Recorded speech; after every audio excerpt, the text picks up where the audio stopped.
With renewed strength, Ao continued to play, the music swelling to a crescendo. The audience was on its feet, applauding wildly.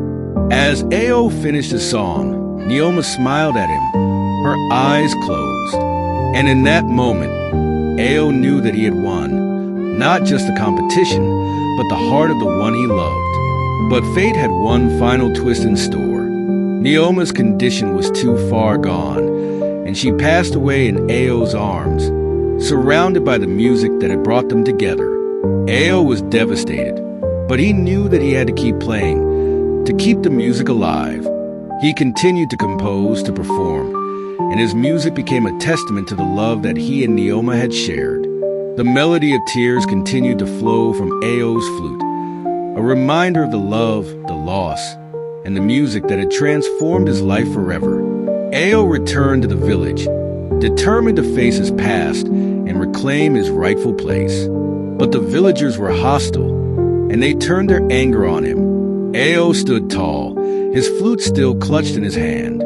"I'll never give up on my music," he said, his voice firm. "I'll never give up on the love that Neoma and I shared." And with that, Ao began to play again. The music was fierce and passionate, and it seemed to capture the hearts of everyone in the village. But Ao's love for Neoma never faded. He continued to play his flute, the melody of tears a reminder of the love that they had shared. Ao's life had spiraled out of control after Neoma's passing. He was consumed by grief and guilt, and he turned to alcohol to numb the pain. One night, he was captured by the village guards while he was drunk and disorderly. As he sobered up in the village cell, Ao realized that he had hit rock bottom. He was miserable, and he didn't know how to escape the darkness that had engulfed him. But then, something unexpected happened. The guards took him to the palace, and Ao saw Neoma standing in front of him. But she was different now.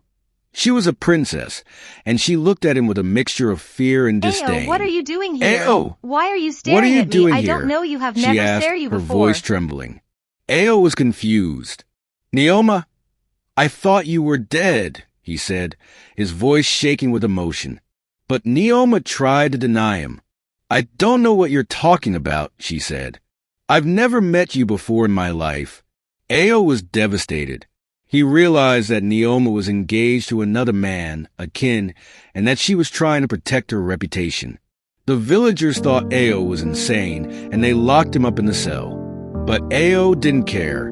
He kept playing his flute, pouring out his heart and soul into the music. Neoma heard the sound of the flute, and she couldn't help but cry. She remembered the way Ao used to play for her, the way the music made her feel alive. The king, Neoma's father, heard about Ao's claims, and he decided to host a combat between Ao and Akin. The winner would get to marry Neoma, and the loser would be banished from the village.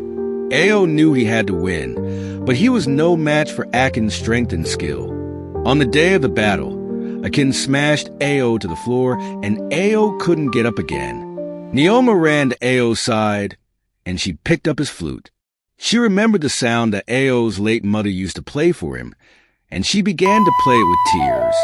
Ao gained energy, and he stood up, ready to face Akin again. But just as he was about to attack, Akin pulled out his sword and shook Ao. Neoma shouted, "No! Akin, stop!" But it was too late. Ao was about to fall to the ground again, defeated. But then, something unexpected happened.